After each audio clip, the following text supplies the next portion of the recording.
A big thanks to our sponsors who make the pudding possible. The American Camp Association of Illinois is made up of nearly 289,000 members, volunteers, campers, families, and professionals who believe in the power of camp. They work to disrupt the effects of poverty by providing fundamental services for children and families and learning opportunities for camp professionals. Learn more about ACA Illinois by visiting acail.org.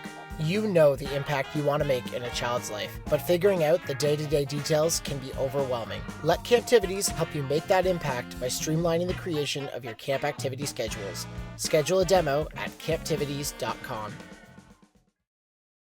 Welcome to the pudding. The sweet proof of research to back up what you already know about summer camp. Hi, I'm Dr. Mandi Baker. My pronouns are she, her.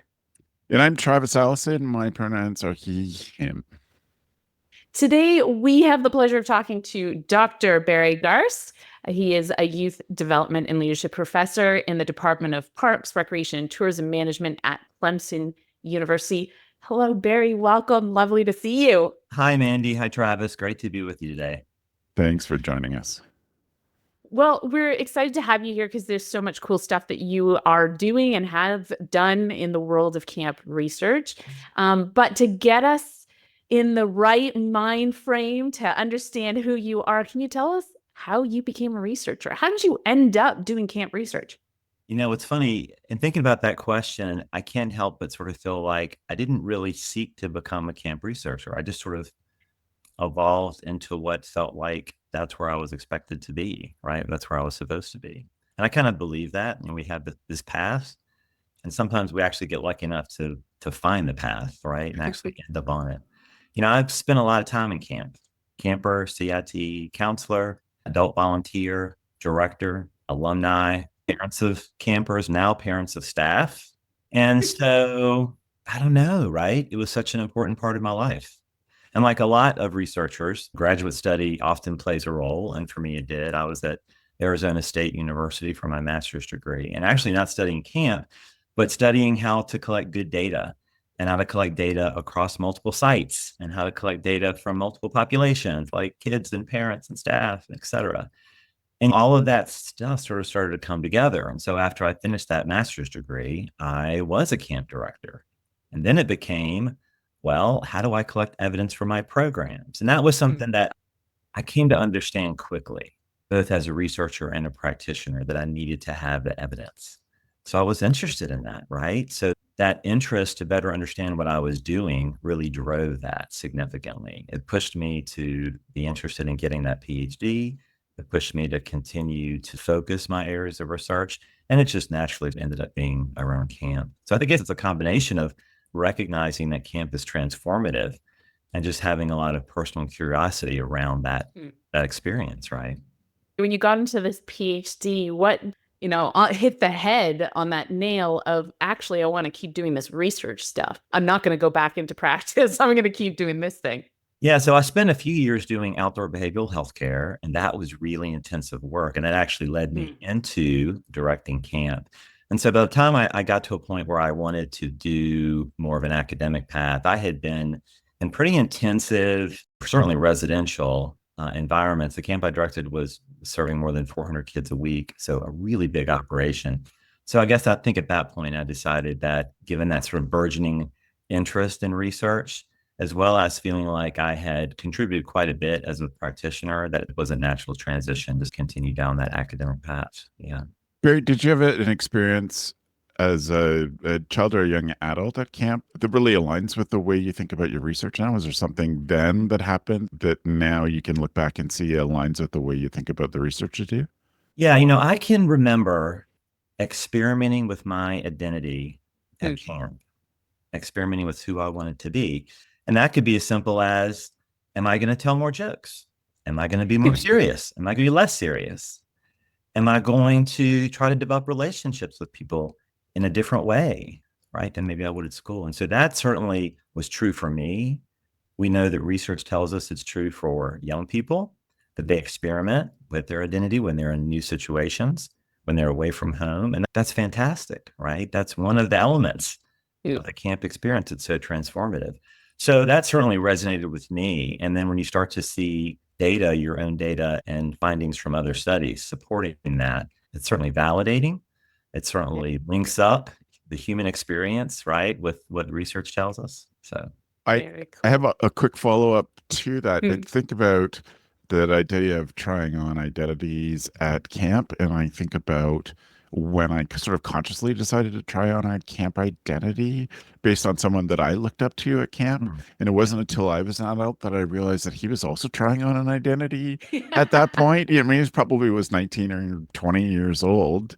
And I looked up to him because I was 14 or 15 years old. And to realize that as an adult, he was probably in the same position that I hit 3 years later. And I was like, I'm going to be just like Scott. Does Scott know that you want to be just like Scott? Yeah. Okay. He does. Yeah. We're creating this sort of identity ladder, right? Where each role, so true. Yeah. Right. Each role, each generation, both influencing each other. We're all modeling off of each other, social learning. Oh, that's just really neat. I know you and I have nerded out a few times, Barry. We've had the opportunity on the back of buses and that kind of thing to talk about huge ideas. One of them, I think, has to do with this identity ladder we've talked about, is that there's something very unique about the social constructs, expectations, and narratives of camp. That means that there's a campy identity available. There is kind of, let's say maybe there's borderlines to what that is and gives people an idea. And I think, being able to try out a camp identity where weird and silly and unique and odd all have a place that is celebrated and have a place that is sort of, there's space, but there's also celebration for it. Have you ever stumbled across any of those kinds of ideas in your work? Have you pursued any of that kind of stuff? Well, I would add, and everything you said, I couldn't agree more with, but also we're doing it in a setting in which peers and staff are supporting that exploration and affirming however it is that we're expressing ourselves and whatever strengths we might be bringing to the table. Those themes have come through in my research in the past. Those themes come through when we think about transitions, which of course, Mandi, you and I have talked a lot about, right? Yeah. And transitions are the idea of a transition is so foundational to human development, so foundational to child development. They're experiencing these transitions. They're trying to navigate the transitions. And I think we might say that a number of the challenges we see young people facing now is because they're trying to grapple with those transitions, right? And doing it in a safe way, doing it in a successful way. And I think that's a hard process, right? So I do think that there's a lot to be learned from how young people can be successful in those transitions within the camp experience, or how the camp experience supports those transitions. We have a lot of interest in understanding not just what happens on the ground in the summer, but what's that longer term impact on a young person's development, on their choices, on their relationships. And there's so much more that we have to learn around those themes. And I think that that's often been the focus of camp research in the past, is always a bit of a heavy emphasis on benefits and outcomes. But the question's often been, what are the benefit outcomes either on site while it's happening or like immediately after?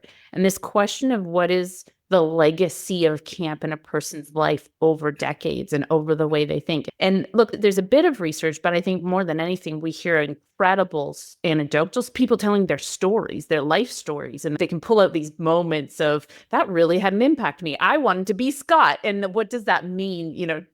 A few decades later, let's not count too many numbers, but what that's obviously stuck with you, Travis, because it was significant and it's in your head and it's a conversation you're probably still having in your head. I wonder how many people want to be Travis when they grow up. I'm still in that camp, by the way. I want to be Travis when I grow up. Barry, can you tell us a bit more about what kind of projects you're working on at the moment? What research are you doing? And we'll then dig into some more specific. Well, I will. I also want to sort of circle back to what you just said. We've done some work, myself with Dr. Anya Whittington, Dr. Ryan Gagnon, in looking at alumni data and what they say about their camp experience, how it influenced their career choice, how it influenced their college success. And, there've been a few other studies as well. So, we've got some data, we've got some really strong studies, but I completely agree with you. We need to have some longer term, large sample studies that can really help us understand that impact over time. Hey, listeners, if you're out there, what we just said is we need the money. these big all studies. the funders that are All the funders. Yeah. If you know somebody, so when Barry's talking about large or scaled studies, and when we also talk about long-term and longitudinal studies, these take a lot of work and time, and by consequence, they cost more. As one of the between the amount of work that goes in and the amount of money that goes in, is one of the reasons why they don't get done that often. So, hey, listeners, got a spare $500,000 in your back pocket? We'd love to do a longitudinal study, life story narrative style. We could go real beautiful, rich stuff. Anyways, Barry, you were headed somewhere else. You're going to tell us some more. Tell us what you're working on. So, I've been doing research. I actually went back and looked at it. I've been doing research in camps specifically for 21 years. I thought it would be over the 20 mark. Yeah, I added that up.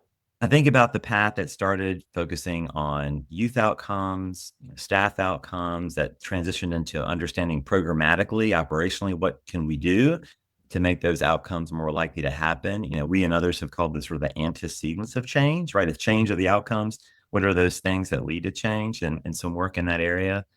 I've always been sort of a generalist as opposed to a specialist. And you and I were talking earlier about, there's often a focus, a push to sort of specialize, and I've been more of a generalist. So that early interest in outcomes and sort of program factors, really driven by my experience as a director and trying to understand and tease some of that apart, then became a focus, particularly when I worked with the American Camp Association in research and business development, really became a focus on what's impacting the industry. What are the pain points of camp directors? Yeah. How are they spending their time? And we did some research back then looking at those emerging issues, right? And so emerging issues, it's not going to surprise anybody watching this. Parent communication, developing relationships with parents, staff training, retention, medication management, healthcare. And that doesn't surprise us. So a lot of the work that I was doing started to shift. And I was studying then parent anxiety, overparenting, communication processes with parents. We started to look at other emerging issues related to safety, related to injury and illness prevention, even things like the role of camps in reducing summer learning loss, the role of camps in addressing food insecurity, really critical issues, not just for directors, but for young people. And, we have to accept the fact that camps don't own summer, but we have an important responsibility for summer. Yeah. Right? For saying we know what happens to young people in summertime, and we have to use that to help humanity. Right? And so that means we come out of the academic year and young people are experiencing all these things in the summer, sometimes developmentally appropriate and developmentally healthy, developmentally supportive, and sometimes not.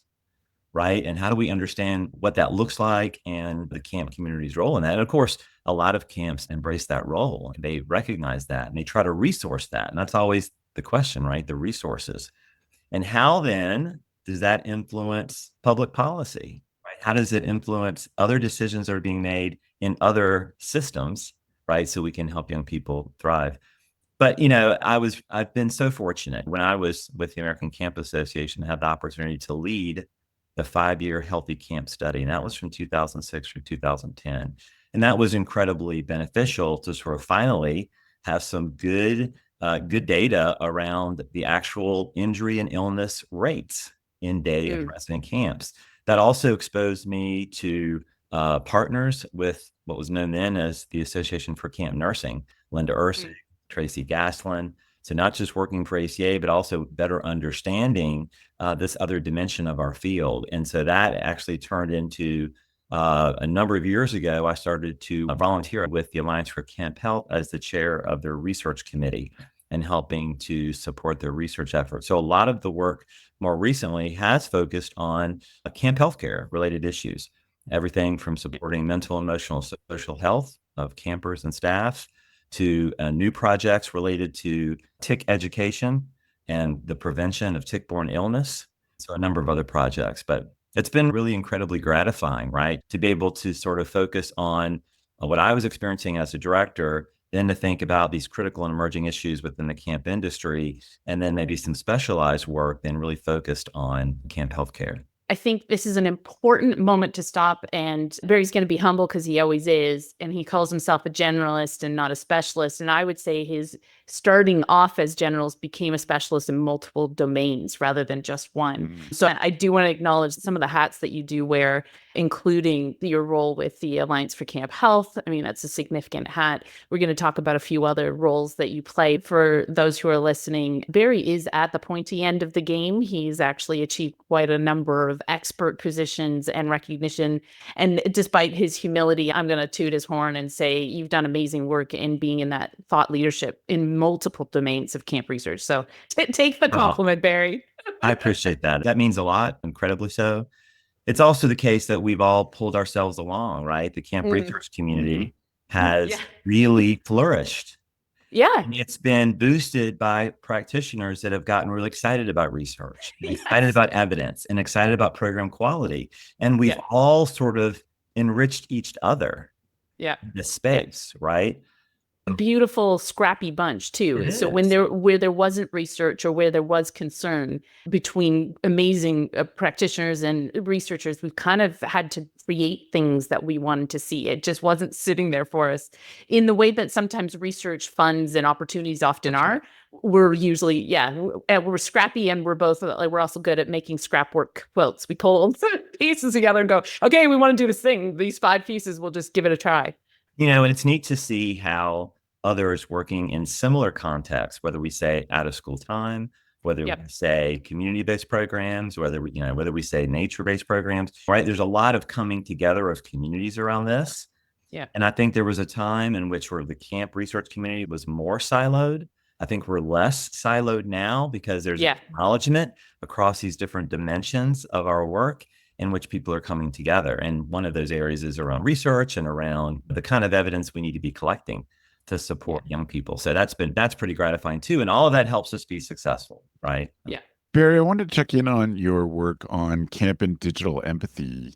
What was the motivation for getting that started? I think that a lot of us would agree that digital empathy is incredibly important, becoming more so and more noticed.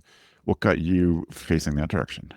Maybe explain what digital empathy is, because I needed someone to break it down. I needed Barry. I was like, Barry, what is this? Well, I'll address both those questions. And please. Really appreciate the opportunity to talk about digital empathy and the MyView tool.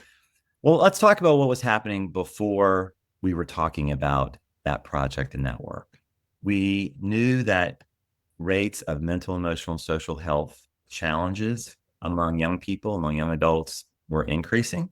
We were either in the midst of the pandemic or coming out of the pandemic. And so we had significant disruptions on young people's lives, on their support systems. So kind of within that environment in which the Alliance for Camp Health, and this is sort of wearing that Alliance for Camp Health hat, the Alliance for Camp Health recognized that more supports were needed. We needed to better understand what was actually happening with young people. And we know that parents and guardians are asked to complete a health history form and other types of documentation before their child enters camp. We also know or suspect that we don't always get 100% accurate information. Sometimes it has to do with not understanding their medication, maybe. Maybe it has to do not understanding their behavioral triggers, their behavioral challenges, the supports we can provide. Often, we don't hear from the young person. We don't hear from the camper their perspective. So, that's the context. And so the Alliance for Camp Health formed a relationship with an organization called Ticket Health to create the MyView tool. And MyView is a version of a tool that had been used in some other use settings, for example, schools, to collect data from young people. And it kind of recognizes that if I just go up to a camper and I start asking about their worries, if I start talking about their hopes, they might not be interested in sharing with me in that moment.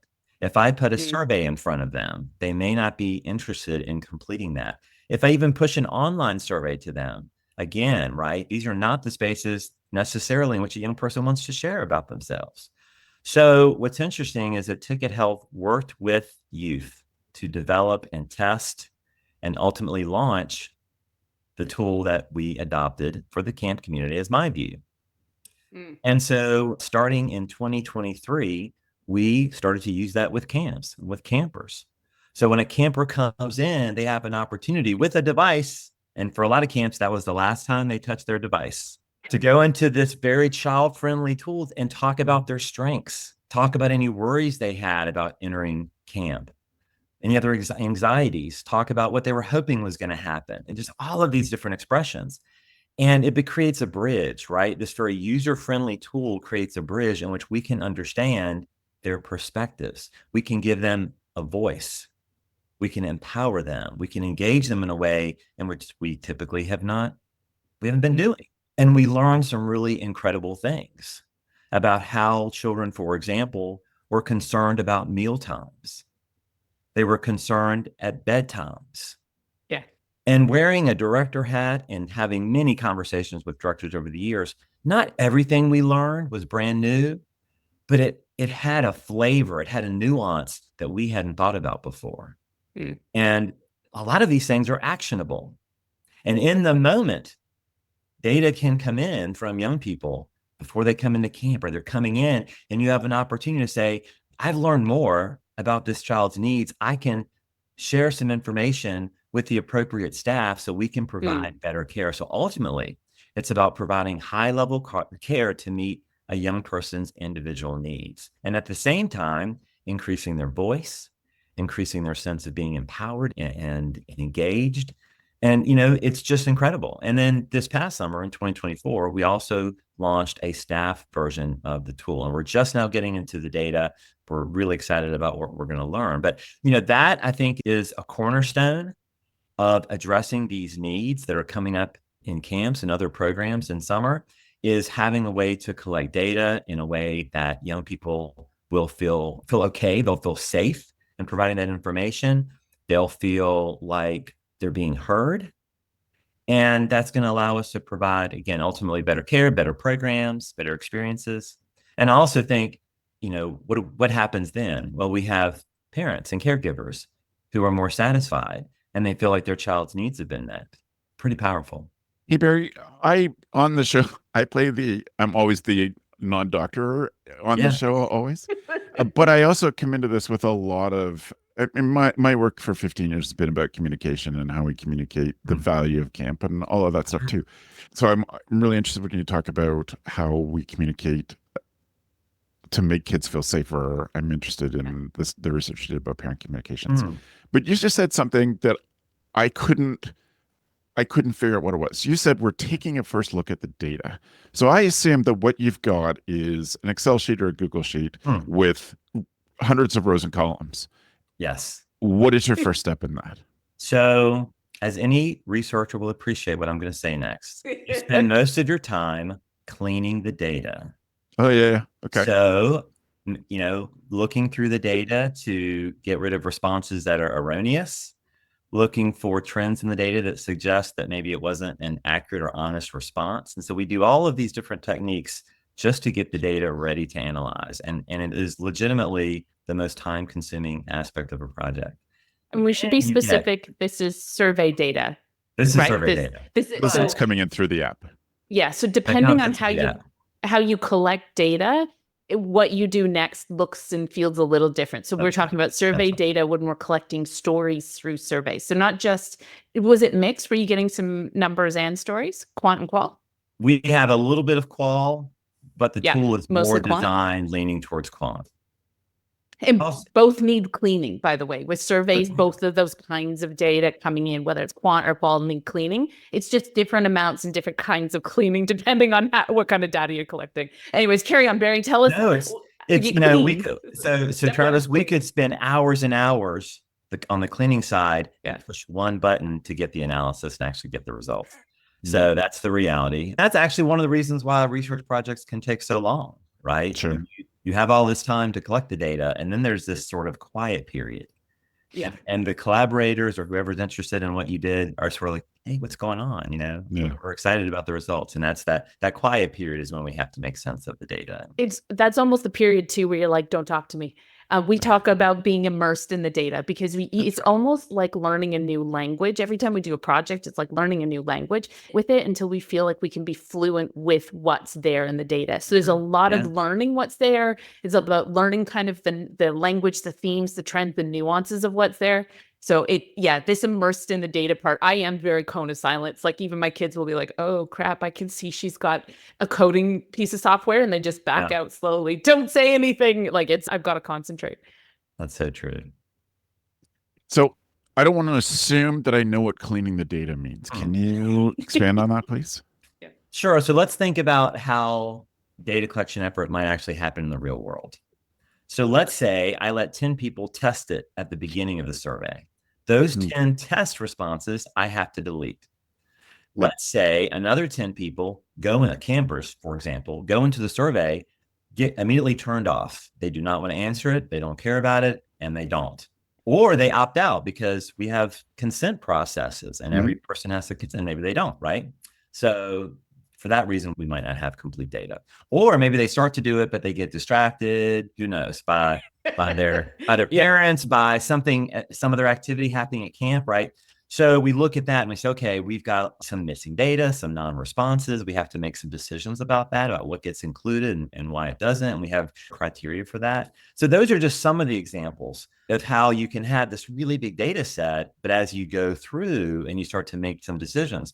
And then, I talked about, I think I mentioned outliers, and outliers are responses that don't sort of fall within certain margins that we would expect responses to be. And those outliers, we don't necessarily always get rid of them, but it makes us stop and go, oh, let me take a look at the overall responses and see, is there evidence that maybe this person was just maybe not answering honestly? And sometimes they are honest. They just happen to think a little differently. Their perspective is different, but we have to really sort of be cautious with those. So those are just some of the examples, sort of what we have to do. And if you have 600, 700, 800, 900, 1,000, or more responses, that process can take a little bit of time. Because you go line by line, like you're going through it. Yeah, going it. Well, and I don't know if you've ever been that annoying person who's filled out a survey and like KKGGHIHI, that kind of stuff happens. But the problem with those is sometimes they'll answer out of 10 questions, they answer 2 like that, and everything else is useful. So then you have to make a decision. Were they throwing the whole survey? That was my next question. Yeah. So, I mean, or the other part is sometimes non-responses, or when people hit neutral, when they give you a neutral on those, and you think, what am I doing with this? Are they actually telling me that they are an average? They're rating all of these statements in a kind of in the middle kind of way, or are they trying to say, it doesn't apply, I don't care, I'm not going to bother? So there's those kinds of issues. The other one is this one. People don't always say what they mean, and they don't always mean what they say. And that shows up even in the quantitative data too, because then you're trying to figure out, for example, did this question get answers that actually answer this question? So let's say you ask somebody what their favorite food is, and everybody goes, I like drinking soda. And you're like, well, but that's drinking things. That's beverages. That's not food. But like everybody said it in the food question. Did I ask the food question wrong? So there's that, trying to wade through some of that too. That happens sometimes when I write a test for my uni students, and like everybody except one or two gets question 7 wrong. I know I've written the question the wrong way, or I've put the answer in the wrong spot or something like that. And the 2 who got it right out of the class of 100, they were guessing anyways. And good luck to, well done them. They hit the potluck this time. So that kind of stuff shows up. Normally you get that part sorted out in the test at the beginning, but those are the kinds of things that you got to look for and clean up.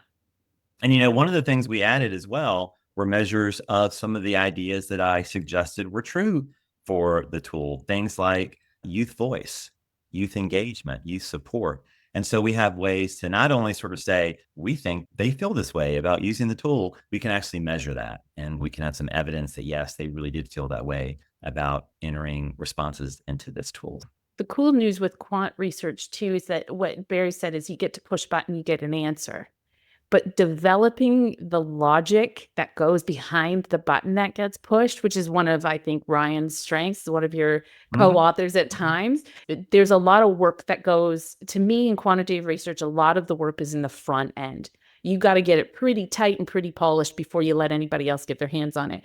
whereas qualitative research can be a little bit more open-ended, and then we tighten up and polish once we have the data, and we do it through analysis and then the presentation of findings. So different ways to get to different ends, but both highly rigorous and at times time consuming. And it's also important to know that for camps that say, oh, I know I've kind of heard about MyView and digital empathy, but I haven't gotten involved. It is possible to get involved, so they can reach out to the Alliance for Camp Health and express their interest. And yeah, we'd love to have more camps engaged. And that is sort of the vision for that work, is that it's going to continue to expand. We'll get details from you, Barry, and put them in the show notes. So if somebody's listening, they can go look up and find ways to connect. Did you know that ACA Illinois' primary work is getting young people to camp from communities that don't traditionally attend? This includes providing services to 9,000 kids and adults from low-income communities throughout the state of Illinois annually. ACA Illinois has deep roots in using camp as a way to create social change in local, state, and national communities, including creating equitable access for all children to attend camp. ACA Illinois loves to try new things and believes it's how we create the most dynamic impact for our campers, staff, and community. This is why ACA Illinois always jumps at the chance to collaborate with content experts and countless volunteers to develop new and innovative programming. Ready to help us achieve this mission? Join us at acail.org. Are you a camp professional looking for community? Are you a camp interested in accreditation but don't know where to start? Are you looking to grow your career? Are you looking for ways to give back? Reach out to us at info@acail.org and let's get you connected. Scheduling affects every camper and every staff member's summer. It's easy to make mistakes. It takes a ton of time. The bottom line, scheduling is hard. But it doesn't have to be. Let Camptivities help you create a balanced and engaging schedule without the mistakes and without those long days and late nights. Camptivities does it all. Auto scheduling, camper scheduling, group scheduling, elective scheduling, manual adjustments, over 60 different reports, tons of customizable settings, and so much more. Now is the time to find a better way to schedule this summer. And don't wait, next summer will be here before you know it. We'd love to show you the next big thing in camp. Visit camptivities.com to set up a time to chat. Let us help you get away from your desk and back out to camp. I wanted to say, and I've told Barry this, and I've told Travis this, I'm a fairly new camp parent. Living in Australia, my kids really didn't get opportunity to do camp, and so my move back to Canada has meant they're off to camp, which, by the way, it is October, and we're already discussing where they want to go next summer. So it's made an impact. I can't believe it. I'll be making a meal, and my youngest will come in and go, I'm still weighing up this camp, that camp, or that camp. I was like, oh, I didn't realize you were deciding, but all right, cool, I'll listen. One of those camps started using something similar to, but has been set up differently to this idea of digital empathy and the MyView and collecting this information. And I want to say from a parent's point of view, and I know this isn't research-based, but one, it gives me assurance if they're asking those questions, then they care about those things. Yeah. And two, when I'm writing down, here's the strategies of handling when my kids hit hard moments or have big feelings, I know that somewhere in their head that they'll probably scan that. It won't stick in anyone's brain. But if they run into that moment with that kid, they have a resource, like an immediate resource of this is what we do at home to take some space, calm ourselves, regulate, and get back on track. And that's so unique per child and what they're going through. And they ask those questions every summer. So as those things evolve and change and my children mature, I get to say something. The other part I love, I know it's totally confidential. I'm not embarrassing my kids standing in front of the camp counselor and all the other campers and parents. I'm saying what's real, what's important in a confidential way. So I can be actually more candid. I feel I can be. Right. Yeah. Right. It's such a clever way to do it. Yeah. I think tools, that tool for sure, and, possibly other resources in the future are going to evolve so that we can get the best information we can, not just from parents, but also for those camp participants, whether they're campers or staff, so that we can meet their needs. And, that's what the camp community has always done. Yes. It's always evolved. We've always very evolved creative to better understand the needs of the people we're serving, the people we're employing, our volunteers, all of them, right? I mean, we've always done that, and we'll continue to, right? And research is at the crux of that, being able to have good evidence to inform our practices. Yeah. And I think it's almost like a camp value or camp mentality to be a creative, on the spot problem solver, to not have oodles of resources at hand often means you have to be more innovative with the limitations you have. And I think the other part is camp folks spend a lot of time practicing play.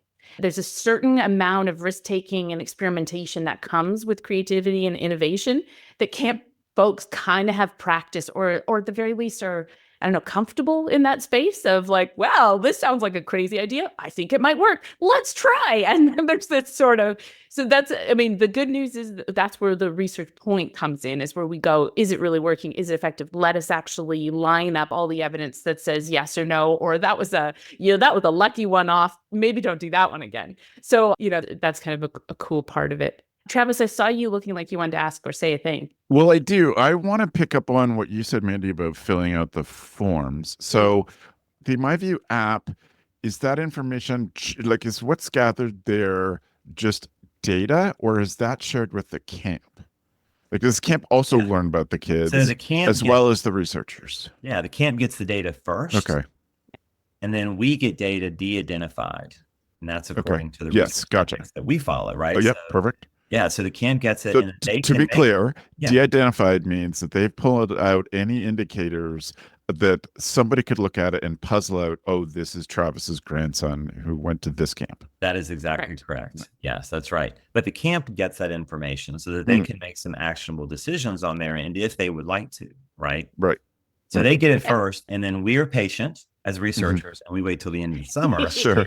Or we impatiently wait because we keep pretty excited. When we know a good lot of data is coming at us, man, I get itchy. I get a little, oh, it's coming. Let's get it. It's a little Christmas. Yeah. What I wanted to say is that the MyView part, to me, the cherry on top is that you're capturing youth voice. So parents, how I see what's going on for my kids and how my kids see what's going on for them is different. And ultimately, I would wish for providers, care and camp providers, to provide that assistance and support in the way that my children want. And giving them agency, putting the power back with, like you said, it's empowering, putting the power back with the kid to say, this is, when I have these problems, this is what I want for help. So to me, that's the cherry on top. I think it's helpful to get a guardian or parent point of view. Often with a little life experience, we see things differently. We can talk to other adults in a way that's a little bit more like advanced or coded. But ultimately, and I think of my daughter here, she's 13, she's hitting that moment where saying what I want for me is really, really important and something I desperately want to support, because I want her to be able to call the shots about her care and how people treat her. And so that's maybe the missing piece that I haven't encountered other than knowing Barry's research. I would be excited to see. It's like, how would my kids say, there's a good chance my youngest would just be like, get me a popsicle. We'll be... get me a freezy, I'll be fine. But where my daughter might say something about, like, I just need some space to regroup and I need regular quiet time. She's our introvert. I need some time with books, which, when I was a camper, there were no books. You didn't sit around and read books. That wasn't actually a thing that was well supported. Introverts did not have space at camp. But camps are evolving. They're recognizing that's a really important piece of the puzzle for a lot of kids. Well, exactly. And so when I was talking about MyView tool and digital empathy a few moments ago, I did sort of focus on what are my worries about camp or anxieties. And I mentioned strengths. They talk about, what am I good at? What am I hopeful for in this experience? And so with that information, right, leaders, staff can make some real decisions around, how do I engage this camper in a way that's going to help them feel more safe? That's going to help them feel more connected, help them feel like they belong, right? So it's not just about, we want to react to some of these concerns. It's also, how do we build on their strengths? I mean, the tool is completely wrapped in a positive youth development perspective in that way. We're trying to mobilize supports and opportunities that acknowledge a young person's strengths and build on that strength. And again, just can't say enough about it. Yeah, fair enough. Well, we're going to change gears anyways, because there's so much to cover with you. We're going to do it in just a second. No, really? I want to pick up on one more thing. Yeah, go.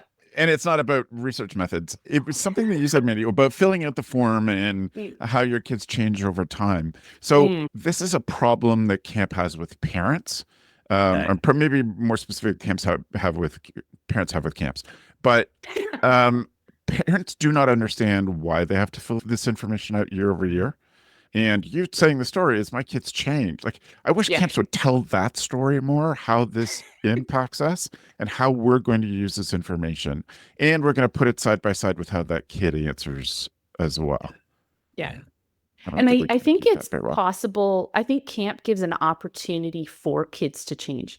Like, I think we know that camp's such a transformative experience in situ, in the moment. Like, we watch these kids evolve from day one until the day they leave, which is kind of amazing. But I think when we get into our everyday lives, we can kind of, pigeonhole folks and then even possibly hold people to their pigeonholes. So as an example, calling Tilly, that's my daughter, an introvert, which she will claim fairly easily, that she may not appreciate me constantly saying that's your identity or that's the characteristics of your identity, because she may want to be other things.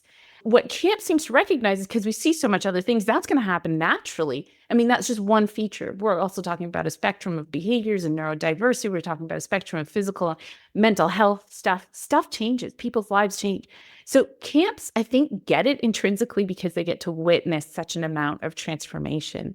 But parents and siblings can often lose track of the fact that the people that are closest in their lives are in fact changing quite a bit. We just don't necessarily see it. And hence why we need more paperwork, please.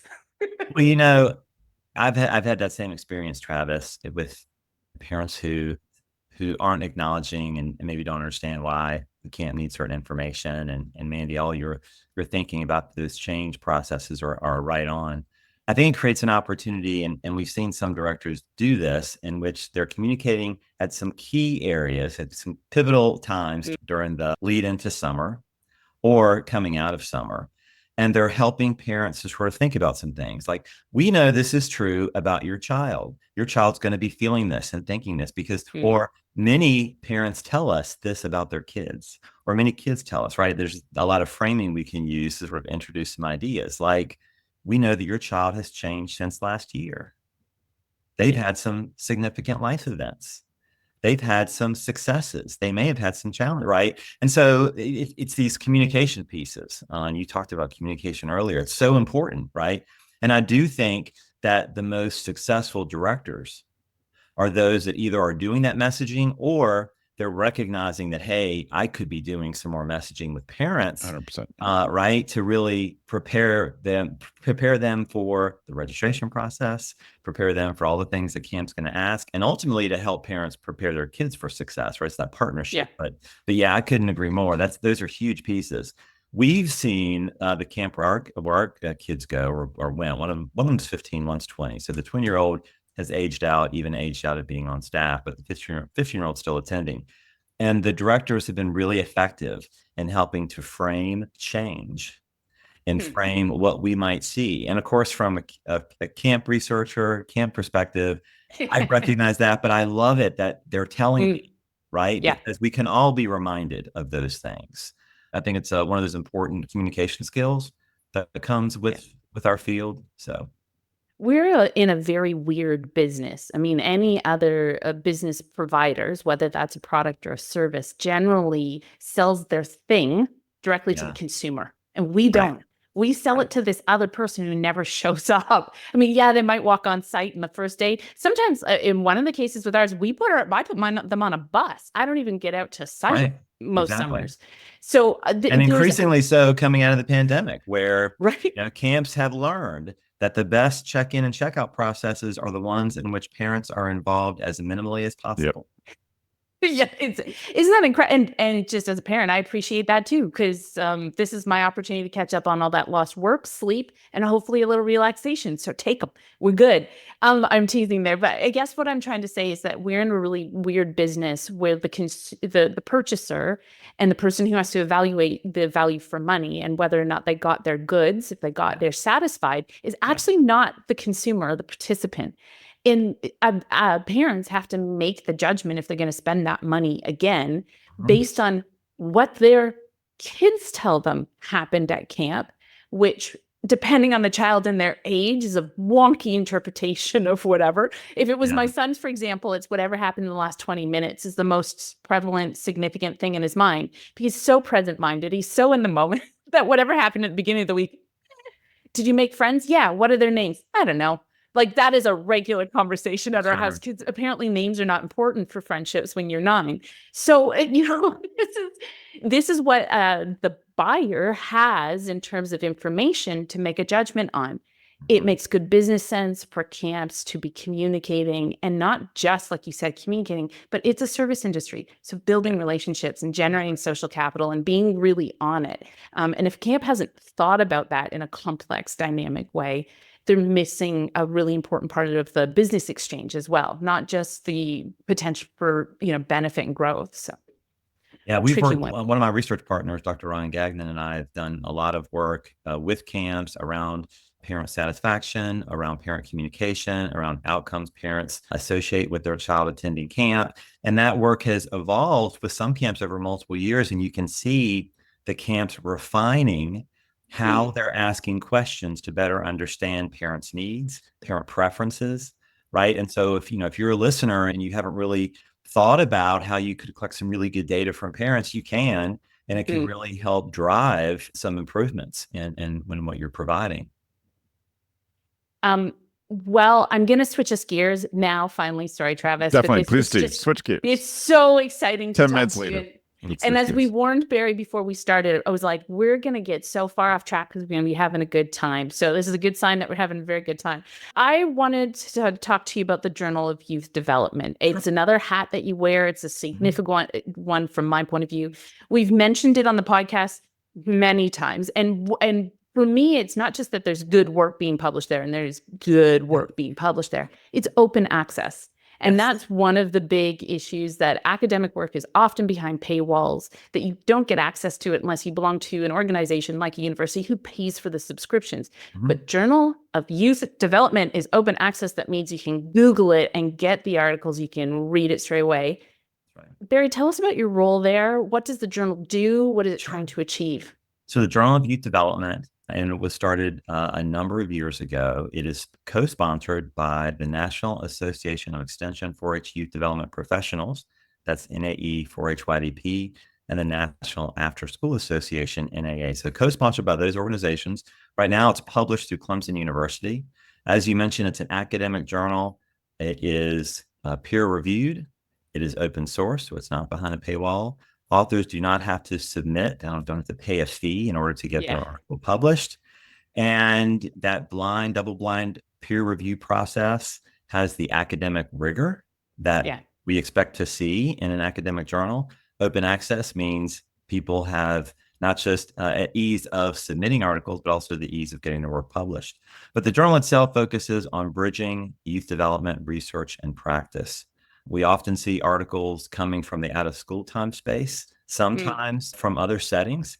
So there's a lot of research being done and published in the journal from the camp community, from the after-school community, other community-based programs. My key role as the editor-in-chief is to work with our associate editors, to work with our authors and our reviewers to produce high-quality articles and high-quality issues. And we publish 4 issues a year. There are different sections. Some are more research or evaluation facing sections that you can, and I'll say section, I mean category and emphasis area. So you can go to the website, you can learn about that category and say, oh, I see the work that I'm doing sitting there. There are some other categories, other sections that focus on programs and practices, right? So maybe you don't collect data, you're not a researcher, you're a practitioner, but you've tried an effective approach, an effective intervention. You develop a new program, and you really think that what you've learned can be a model for other people doing youth development work. So that's an opportunity for you. And one of the exciting things is that we're going to be expanding those categories to provide more opportunities for practitioners to have a voice and what that might look like. We're thinking about how we can bring youth voice into the journal too. So it's just a lot of exciting things happen. So I would encourage everyone to register with the journal so you can get announcements, to check us out on social media. You can follow us through Facebook or Instagram or LinkedIn. And so again, announcements will come about issues, about other things happening with the journal. So those are ways to connect. But that's been a really important element of my work in supporting that youth development bridge from research to practice. and also supporting authors in being successful in publishing the work that gets them excited. Look, I came across the Journal of Youth Development because I put a paper in because you guys were doing a special issue on camp research. And look, people doing camp research are not as many as, for example, people doing research in cancer for maybe obvious reasons, but medical research is pretty prolific. So the opportunity to actually be in a collection with other camp researchers, I'm going to go officially on record saying it was one of the best publishing experiences I've ever had as an author, because there's a genuine desire to get good information in the hands of people who can use it and will use it. So whilst there was a very lovely nod towards the theoretical, there was an emphasis and focus on, and how can we use this in the everyday? Tell us how we can take this forward. And the special issue editor was Deb Bieleshvili, which is a familiar name in the camp research. And she did such a phenomenal job of really supporting. And I think that's something, like you said, the camp researchers are a group of that are flourishing, because I think we're very community minded and we're nice to each other. We want to see this work happen and go well. And I would say that the Journal of Youth Development is a very high-touch journal when it comes to supporting the needs of authors, communicating quickly, communicating directly, hearing what their concerns are, whether it's what's the status of my article, or how do I address some of these formatting requirements, or is my article a good fit? And is there anything I can do to improve the fit, right? We're really excited about the role that JYD plays in supporting the needs of camp researchers and camp practitioners. And like you said, whether it's that special issue, or honestly, I regularly pull down the top 5, top 10, top 15 most accessed articles, the ones that people are really paying attention to and are clicking on. Camp shows up in a number of those. So yes, we have the special issue, and we've had some sort of targeted focus on the camp community. There's a lot of research getting published within the Journal of Youth Development related to camp. So again, if people haven't checked it out, you can go there, you can do keyword searches and find, I think, a lot of things that are going to interest you. Absolutely. Well, it's time for us to wrap up. Even though I want to keep going for hours, I know that our editors would hate me to do that because they'd have to piece it all together to keep it in time. So we're going to wrap it up with one more question, Barry. Okay. Tell us what part of camp is not getting enough research right now. I'm glad you asked the question, because I love to think about that. And so if my grad students were with me, they would laugh, because I always talk about what's the gap. Try to figure out what the gap is, try to fill the gap. Well, for one thing, when I think about that question, I always think about something I said earlier. What are the pain points? What questions do practitioners need us to answer? So for some of the answer to that question, I don't know it, because I don't know what they experienced this past summer. I don't know yet, right? But I want them to tell me, or tell somebody. So for one, I think it's kind of emergent. There's that recognition that we've got to be responsive to what's happening in the field. So that's one sort of piece. There's some other things, though, about how camp impacts may be sustained over time, what we can do. We touched on this earlier. I just want to come back to it to say, let's not just focus on the immediate experience. And that's not minimizing. I've done a lot of qualitative work on the immediate experience.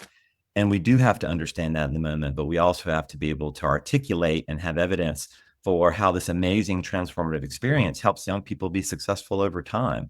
That's going to really engage the kind of policy and resources that I think will really, not just help the camp community be sustained, but really help us continue to thrive. So I'd love to see those kind of questions being addressed and those longer term impacts being teased out. I also think there's issues around the fact that not everyone is a part of the camp community. Not everybody sees themselves. We know this. We have to continue to give that topic serious attention, acknowledging that we don't have everybody engaged, that there are some communities that may not have camp as a part of their history, that may not see camp as a part of their future.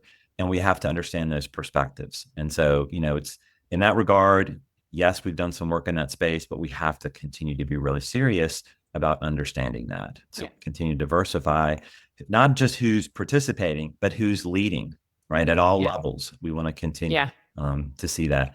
I think I mentioned policy earlier. And I've got one of my graduate students now, Alex Krocke, who's really interested in policy. And I think there's big gaps in how policy issues have impacted the camp community, Mhm. what's happened historically around those issues, like how did Mhm. legislation get passed or Yeah. not? And what Mhm. we know about that. And in the future, what resources would help support the camp community in that area? So we've got these sort of bigger systems questions that I would like to see and more work done in those spaces. I've got another student, I can't help but talk about their great work, who's also trying to understand, goes back to our conversation about transitions, who's really looking at high quality counselor and training programs.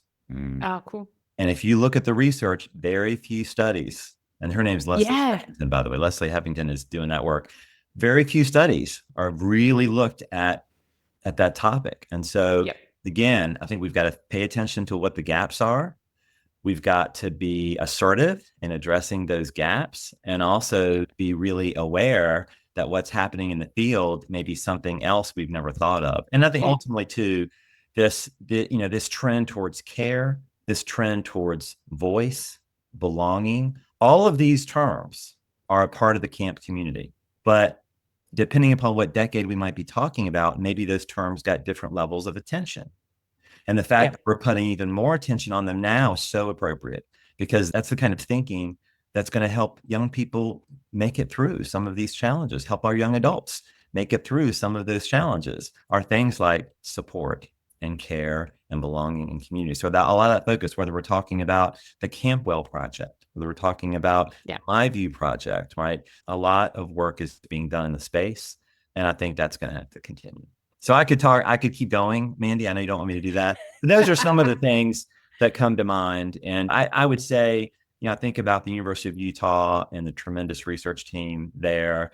I think about the ACA Research Forum, the book of abstracts that's published every year from the Research Forum. You can go to the website, American Camp Association's website, and see all of those. And you can say, oh my gosh, let me just dabble in this. And I can understand what some of these contemporary issues are. That's a way, right, to put your finger on the pulse.